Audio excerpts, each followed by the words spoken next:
Hi guys, welcome back. I hope you're all well. I wanted to do a video today on the new ban that's just come out from the government in the UK. Some will be disheartened by this, some might even be pleased by it. So I'm going to discuss whether that ban is going to be effective or not, what it encompasses. It's talking about ninja swords. We'll talk a little bit about what that actually means. And we'll just go into the details. Basically, I want to stop people from getting into trouble that may not be aware of this. It's been on the news, but some people may not have paid attention. And I have a couple of swords here that we can take a look at and just go over the details and see if they would pass muster or not.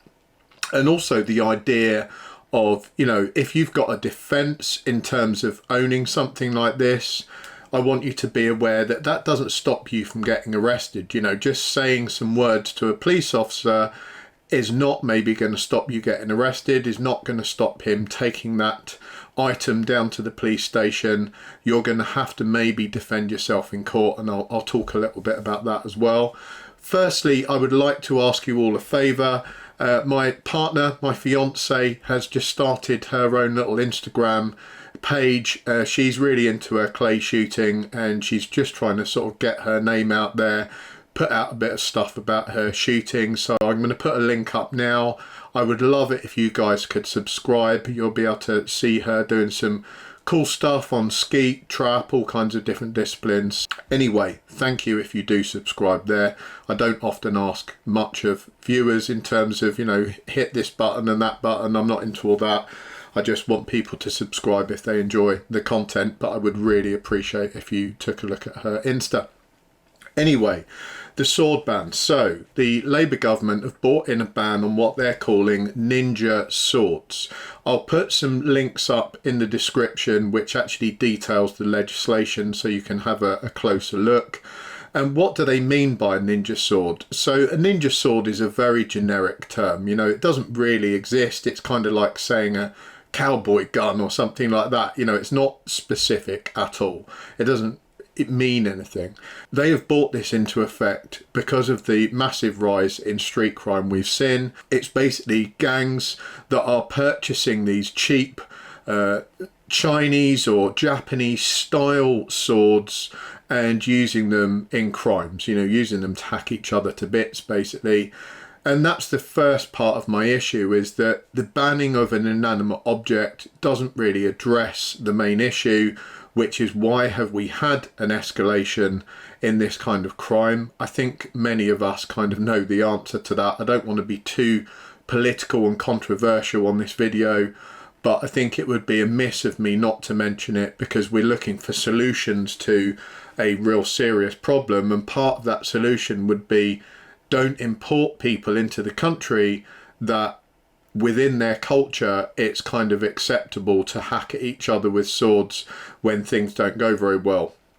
And if you're coming from the middle of a war zone, let's say you're coming over from West Africa or somewhere like that, where hacking at each other is pretty common because you're in the middle of a civil war or some conflict of some kind, you're not suddenly going to change your behaviour that you've done for the last 20 or 30 years just because you've crossed a border or crossed the sea into England.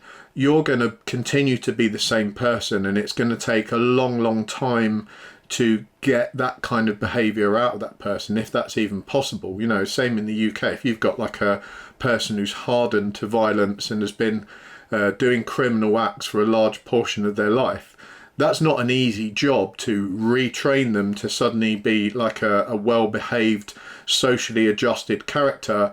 And exactly the same goes for human beings all around the world. So it's not an easy solution. The solution really is don't import those people in the first place. And I think that's one of the main reasons we've seen a rise in this type of crime. We don't have really good statistics on that. We do have statistics to show that there are several cultures that are massively overrepresented in violent crime, but the statistics are not as granular as I would like them to be, because of course it doesn't support the ideology and the narrative of the left wing and the kind of pro-immigration stance that we've seen here over the last 10 to 15 years. They've suppressed that kind of information. So, you know, I think that the solution lies somewhere in there, whether it be, you know, re-educating people, which is a really tough thing to do, or just not importing people that are going to behave like that. We still, of course, have people that were born in this country that might be white or, you know, born here, but parents of a different ethnicity, who still find it acceptable to attack each other with weapons. There's always been a group of people in England that are prepared to do things like that. So it's not simply an immigration issue alone. I think that is the reason why we've seen the numbers rise so exponentially, because of the massive rises in immigration.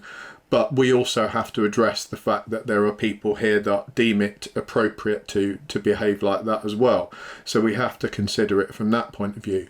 So will banning this object do anything? You know, I don't think it will be great, because at the end of the day, you know, having spoken to many police officers, I'm involved through work of doing technical training for police in terms of ammunition, small arms, and a lot of those police officers obviously go on the busts where they're going into people's houses to take these kinds of things away. You know, they consider them to be armed and dangerous, so they take firearms teams in there. And the vast amount of knives that are taken off of these types of people, the gangs, are just simply kitchen knives, you know, that you can buy in any supermarket very cheaply. In fact, a lot of them will buy kitchen knives with a receipt on the exact day that they're planning to use them, because with that receipt they feel that it gives them some method of defense, i.e. I just bought it, I was taking it home with me, that's why I'm in possession of it. And you can buy them so cheaply that they can afford to do that every time they, you know, every day if they wanted to. They're like £5-6 items, so if you're earning hundreds of pounds from drug dealing or thousands of pounds, that's really a small price to pay. And I've heard some people say you could round off the front edge of a kitchen knife, which would stop it being used as a stabbing implement. Yes, but it could still be used as a slashing implement.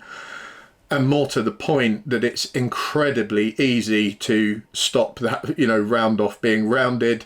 You just simply grind it. You could even grind it against a pavement if you had a spare hour and a half to 2 hours, and in the end you would have a sharpened point at the front. It's really not difficult. Humans have been creating sharp edges on metal for, you know, pretty much since we discovered the ability to forge metal. So this isn't anything new. It's incredibly old tech. You're not going to be able to ban it, and even if you could ban knives altogether, people would still be able to create, you know, I could get a file from my tool shed, and with a little bit of time and a rough surface, an abrasive surface, I can turn that into a knife type weapon. Just look what they do in prison with very basic things indeed. They're able to fashion blades and then go ahead and kill each other with them. So I don't think we're going to be able to ban this stuff. So what do they mean by a ninja sword? I used to practice kenjutsu in a dojo. I'm not by any means a sword expert. I'm not into the history of swords, but I did used to use one, and I still practice kenjutsu, not in a dojo. I practice on my own. So this is like what people would call a samurai sword, a katana, and these were somewhat banned quite a long time ago now. Swords over 50 centimeters in length of a curved design were pretty much banned from private ownership, with a number of caveats in terms of the defenses you could use.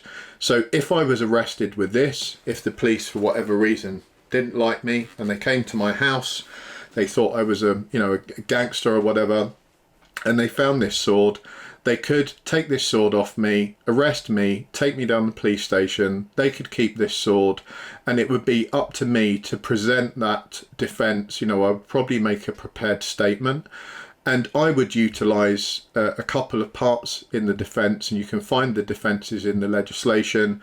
But one thing I would say is this is a handmade item. You know, it's not a mass-produced factory item that's stamped out of steel. This is from Shiness. It was from Shiness Cutlery. All of the Shiness katanas were handmade, so they were forged. They were beaten out by hand using ancient techniques, albeit in a modern workshop, so it's not like a vintage item, and there is a defense for that as well. But that's the main thing I would be saying about this. I would also say that I have a proven history of being a practitioner, and I practice on my own. That's a kind of grey area, because they would probably want to see that you're a member of some sort of society, that you go to some sort of official place of practice. I don't. I live in the country. I practice, you know, in my garden. It doesn't bother anyone, so that's fine for me. But I wouldn't just rely on that solely. I would add it as a kind of addendum to show that I had a reasonable reason to own this thing in the first place, even though it is handmade. But just to get that out of the way, that defence doesn't stop the police in their tracks. You know, they're not going to stop at my front door, and when I say, hey, this is handmade, leave me alone, they're not just going to walk away, because anyone could say that. They're going to go and have this item examined by some sort of professional. That will take months. In that time, they're probably going to try and take me to court. The CPS are obviously going to make a decision based on, you know, what that professional says for a start. If I had a really robust defence, it's not in the public interest to take me to court, because the prosecution are unlikely to win. The CPS are going to make a decision based on things like that. So I probably wouldn't end up in court, but it really depends. You know, it depends on how competent the people are, whether the person that they've given the sword to look at is, you know, any good. He might say one thing, my solicitor might engage someone who says something else. That would have to be discussed in court. So it's not a clear-cut thing. You need to consider that. If you're owning one of these as a wall hanger and you don't want that kind of risk associated, then clearly you should get rid of it, because there is a risk. You know, if you had someone came and burgled your house, and you end up having some kind of fracas with that burglar, and you punched him in the face and the police got called, they're going to examine both parties. You know, they're going to have to do their sort of due diligence and say, okay, well, you're saying this was a burglar, he's saying he was accidentally walking into your house and you physically assaulted him, and they may even arrest both of you. In that time, they may also notice, hey, you got a bloody sword on the wall, we'll take that as well, thank you very much. So there's lots of ways that you could kind of get yourself in hot water. So this has a curved blade, as you can see, and one of the parts I want to show you, I'm going to try not to actually touch the metal, because touching these ruins the metal. You have to re-oil them again, carbon steel. But you can see there on the end, it's actually a curved end. We'll get into that in a minute when we look at the ninja sword, but that curved end becomes an important factor. So this would fall within the ban on curved swords, on samurai swords, I think they list them as, but the legal defense for this is the fact that it is hand forged, and as I said, I would argue that I use it for something very reasonable. Now we get to the ninja sword part. So this is what a ninja sword kind of looks like. It's basically a straight version of what we've just seen. You know, everything else is the same except the blade is straight. However, this one does not fall foul of the current legislation that's just come out, because the legislation is quite specific. So it asks for the blade to be within certain parameters of length, over 14 inches and under 24 inches. Now this one is over 24 inches, so it falls outside of what the government description is of a ninja sword. So this would not be banned just because of its length. Now there is another reason it would not be banned, and that again is because of this end piece here. Now the government stipulate very carefully the two parts of the legislation, which is one, that it has a dual cutting edge. Now on a tanto point, and I'll throw up a picture of a traditional tanto point, instead of having a curve here, the blade edge finishes and then there's a sharp angle going across. In effect, you have a cutting edge along this main part of the blade, and then you have a secondary cutting edge on this tip part of the blade here. On this one, it's all one cutting edge, as you can see, because there's a curve, there's no defined angle on there. So it doesn't have a tanto edge to it. So this again would fall outside of the parameters of the legislation. Even if it was in the defined specification of length, it would still fall outside because of that lack of angle at the front edge there. So that is a way that you could adapt a item that you already had. It's a little bit late now because they've already been banned, but you could in theory take a grinding wheel. You know, it takes a little bit of skill, not too much, but you could just grind that angle into a curve. Then you have one cutting edge. You could then sharpen that up a little so it's still functional, and you've basically got a ninja sword that falls outside of the specification. You could also remove some of the sword material. You could cut it down to below 14 inches and make a shorter version. That would be quite a drastic thing to do, but maybe for some people that would be a viable option. Or you could simply get rid of it. You could hand it in to the police and say, you know, I realised I had this, been sat in the back of the cupboard and I don't want it anymore. That one is also handmade, you know, it's hand forged. So again, I would have a viable defence if that was collected and for any reason they were dubious about that. I would have a viable defence because it is another handmade item, and again, I use it for exactly the same reasons. The last option you have in terms of modification would be to remove the sharp edge. So you could actually just blunt the sword completely, which again, if you've got a grinder or any sort of abrasive, you could simply work on the blade, take the edge off it completely, and then that would cease to meet any of the specification set out. So that might apply to people that never wish to use the sword, that simply bought one as decorative value. If you bought some kind of mass-produced wall hanger that you only ever want to hang on the wall, and you know you're not planning on doing any sort of cutting practice with it or anything like that, then that would actually be a really viable option. I have heard people say, oh, I like the fact that, you know, I've got that hanging there because I could use that if my house got burgled or something like that. And I really think that you would consider that closely, that if you've got a sharp object on the wall, that's just a really cheap wall hanger. Number one, the most likely thing that's going to happen if you tried to use it when your house got burgled is that it's actually going to break and you've really annoyed the person that you're trying to hit with it. Probably done them an injury, but now they're going to like kill you. Secondly, you know, if you're using a sharp object like that on someone, it's going to be absolutely horrific. You know, I've been involved over 20 odd years in the security industry in some hideously violent episodes that were really, really horrible, deeply disturbing to everyone involved. I'm a pretty tough, stoic mindset kind of guy, and I can tell you that that's not an easy thing to do. And most people aren't going to have the ability to go through, you know, hacking at someone with an object like that. It's just a horrific thing. I've seen people with horrendous machete injuries. You know, I've been on the scene where that's occurred, and you know, it's a different level. Like most people would be physically sick even if they just saw it. So the idea that just some random office manager is going to pull a sword off the wall and start taking burglars to pieces with it is something else. You've also got to consider the laws in the country may or may not allow you to do that, and you could end up in legal hot water, because if your house gets broken into, you can use reasonable force. And in fact, as a householder, there's a part of the law, you know, the self-defense parts, which allow you to apply overzealous amounts of force in these cases. But overzealous doesn't mean like chopping someone into small pieces and killing them.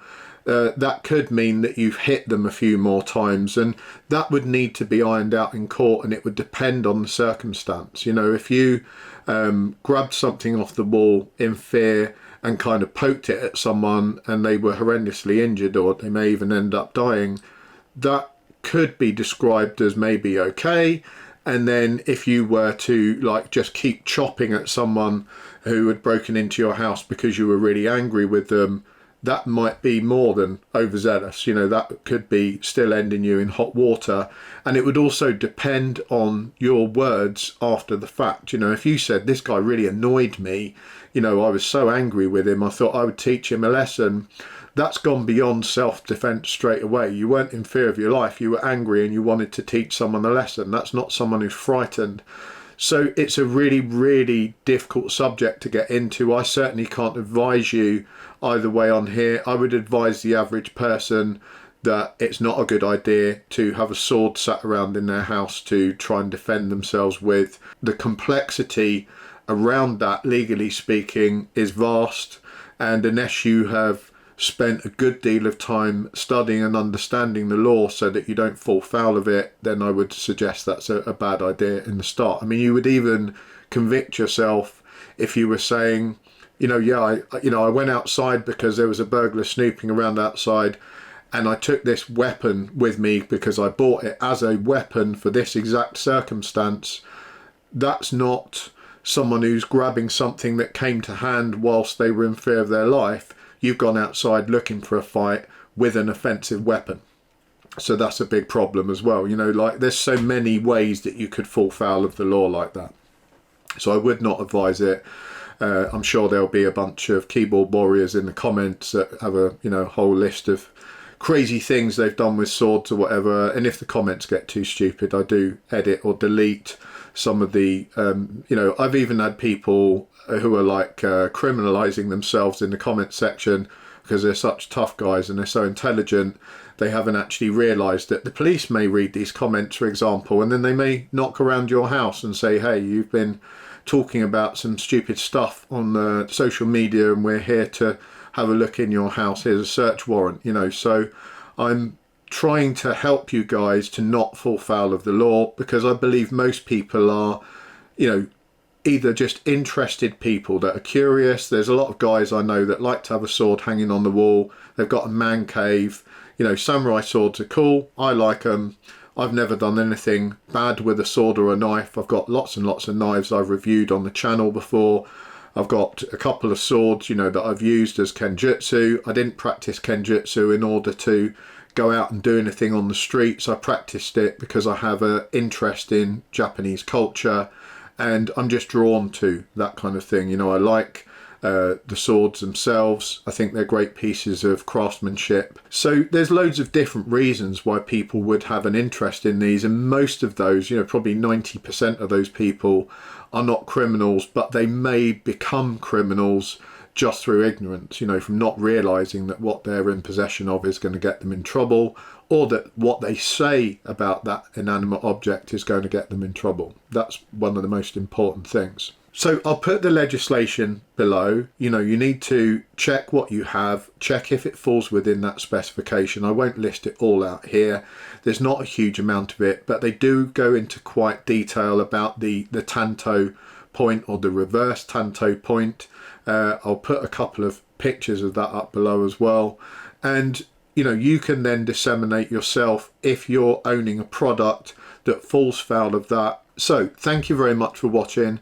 Please let me know your thoughts below on whether you think this ban is going to be effective, what you think the government could do to be more effective in terms of combating this type of crime. I've got a fair idea of what a lot of you will say. And again, keep it constructive. If you want your voice to be heard, you know, put across a mature, sensible argument. There's nothing wrong with saying what you think. But if you're just descending into, you know, saying abusive and unpleasant things, people actually stop listening to you and just switch it off, or you may end up in trouble. That doesn't help anyone. We all need to be getting our points of view across, because this is really important. You know, the state of the country at the moment is in a serious decline, and we've got, one would argue, we're on the brink of something very unpleasant happening. We've seen protests breaking out all over the place. I'm sure the government are quite concerned at the moment. You know, I would be if I was in charge of the country and I had this amount of ill feeling amongst the population. I would be very, very concerned indeed. So we need to be constructive. We need to put opinions across that aren't just abusive, that aren't just going to upset people for no reason. People may be upset, but they should be upset because you've said something that's based in some sort of truth, or you can evidence, and you said it in a sensible, intelligent and constructive manner. Then if they want to get upset, that's their problem. But if you're just abusing people, then they've got a reason to play victim then, and it actually works against the argument. Thanks for watching. Take care. Don't forget, subscribe to my girlfriend's IG, link below as well, and I put a link at the beginning of the video. She will absolutely love me for that. That'll get me many, many brownie points. If you do me, you know, one favour this year is get me some brownie points with my fiance. She will no doubt reward me in terms of, I don't know, not penalising me too much for forgetting to do some chores. So I will be forever grateful if you do that for me. Thank you ever so much. Take care. Catch you all next time.